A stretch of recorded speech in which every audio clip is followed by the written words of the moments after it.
Hi అండి, అందరూ బాగున్నారా? ఇప్పుడు సమ్మరు మామూలుగా లేవు, ఎండలు ఎరగొడుతున్నాయి కదా. ఈ వేడిలో వాళ్ళ కారాలు, పచ్చళ్ళు ఇవన్నీ పట్టుకోవడం, పచ్చళ్ళు పట్టుకోవడం, వడియాలు పట్టుకోవడం, కారాలు ఆడించుకోవడం. ఈ సమ్మర్లో అయితే ఈ పనులు సరిపోతాయండి మనకి. ఎండగా ఉన్నప్పుడే కదా ఇవన్నీ చేసుకుంటాం. ఇవన్నీ మిరపకాయలు వేయించుకున్నాం మేమైతేని. నేను కారానికి కొన్ని, పచ్చడికి కొన్ని వేయించుకున్నాను. ఇవి కారం కాయలండి. ఇవండి, ఇవైతే పచ్చడికి వేయించుకున్నాను. పచ్చడికాయలు చాలా రెడ్గా ఉన్నాయి, బాగున్నాయండి కాయలు అయితేని. ఈ సపరేట్గా పచ్చడికి వేయించుకున్నాను. కారానికి అయితే 3 రకాలు వేయించుకున్నానండి.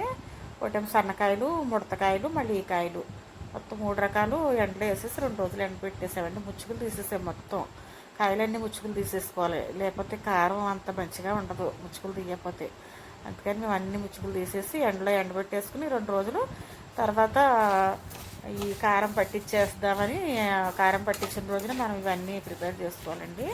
ఈ కళ్ళుప్పు, చెమ్మ ఉంటుంది కదా, చెమ్మ అంతా లేకుండా స్టవ్ మీద వేపేసుకోవాలండి.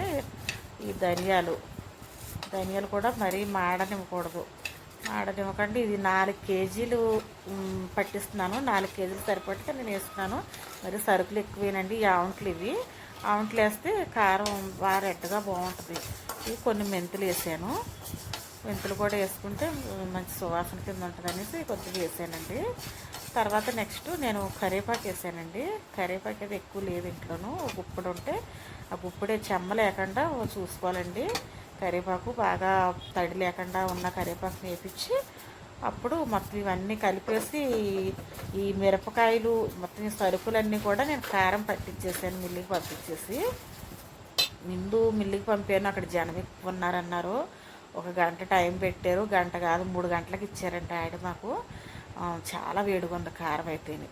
ఈ రైస్ బ్యాగుల మీద వేసేసి నేను మొత్తం ఆరబెట్టేసాను అనమాట. మొత్తం చాలా వేడిగా ఉంది. ఆ వేడి చల్లారేంత వరకు అలాగ ఆరబెట్టేసి తర్వాత నేను డబ్బాల్లోకి ఎత్తేసానండి కారం. చూడండి, ఇది అయితే పచ్చడి కారం ఎంత రెడ్ ఉందో చూడండి. కాయలు అంత బాగున్నాయి పచ్చడి కాయలు. ఇవి కూరకారం మీద పచ్చడి కాయలు అయితే చాలా బాగుందండి కారం. ఇదంతా చల్లారినాక ఒక దాంట్లోకి ఎత్తేసాను. మళ్ళీ నెక్స్ట్ డే కలుపుదాము, ఇంకా అందులో మనం జీలకర్ర అవన్నీ వేసుకోవాలి కదా.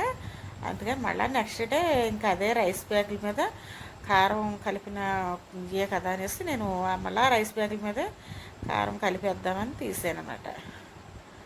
జీలకర్ర ఒక 1/2 కేజీ జీలకర్ర వేసుకున్నామండి. 1/2 కేజీ జీలకర్ర, ఒక 1/2 కేజీ ఎల్లుల్లిపాయలు. జీలకర్ర అయితే బాగా వేపించేసి నేను పౌడర్ కింద పట్టించేసాను. ఎల్లుల్లిపాయలు కూడా మరీ మెత్తగా మిక్సీ పట్టకూడదు, కొంచెం కచ్చాపిచ్చగా బరకబరకగా పట్టాలి. అంటే కచ్చాపిచ్చ చెక్క ముక్క కింద ఉండాలి. అలా పట్టుకుంటేనే బాగుంటుంది. అలాగని పేస్ట్ లాగా ఆడకూడదండి. నేను ఇలాగే కలిపాను.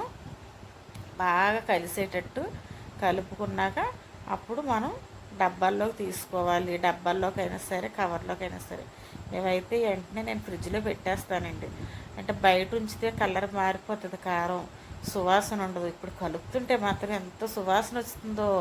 అసలు ఈ 2 రోజుల నుంచి మా ఇంట్లో ఈ కారం వాసన, ఓ పక్కనే మంట. మాకు ఏదన్నా పట్టుకుంటే సార్ ఇలా కారం ముచ్చుకులు తీయడం, కారం కలపడం, మాకు చేతులు మంట కింద ఉన్నాయి ఈ 2 రోజుల నుంచి. ఈ కారం పనులు అనేటప్పుడు కొంచెం ఇబ్బందిగానే ఉంటుంది కదా. ఇదిగోండి, నేనైతే డబ్బాలో నొక్కేసి పెట్టేసుకున్నాను. ఈ డబ్బా నేను తీసుకుంటాను, ఇంట్లోకి ఉంచుకుంటాను ఈ కారం. ఈ కవర్లో కారం అయితే మా పాపకి ఇస్తున్నాను. నేను 1.5 కేజీ కాయలే ఉంచుకున్నానండి. కనుమ కారం అంతా మా పాపకి మొత్తం కవర్లో కట్టేసాను. ప్యాక్ చేసేటప్పుడు డబ్బాలు కుదరవు కదా, ఇలా కవర్లో పెడితేనే ప్యాకింగ్ కుదురుద్ది.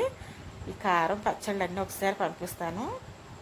ఈ నెక్స్ట్ ఈ క్యాన్లో ఉన్న కారం అయితే పచ్చడికి పట్టించానండి. ఇదైతే బరగ్గా పట్టించాలి, మరీ మెత్తగా పౌడర్లో చేయించకూడదు కారాన్ని. ఇలాగైతే పచ్చళ్ళు బాగుంటాయి, ఏ పచ్చడికైనా సరే. మీకు ఈ వీడియో నచ్చితే లైక్ ఇవ్వండి. కొత్తగా ఎవరన్నా చూస్తే కనుక సబ్స్క్రైబ్ చేసుకోండి. అంతేనండి, కారం పనులు మాకు అయిపోయినాయి.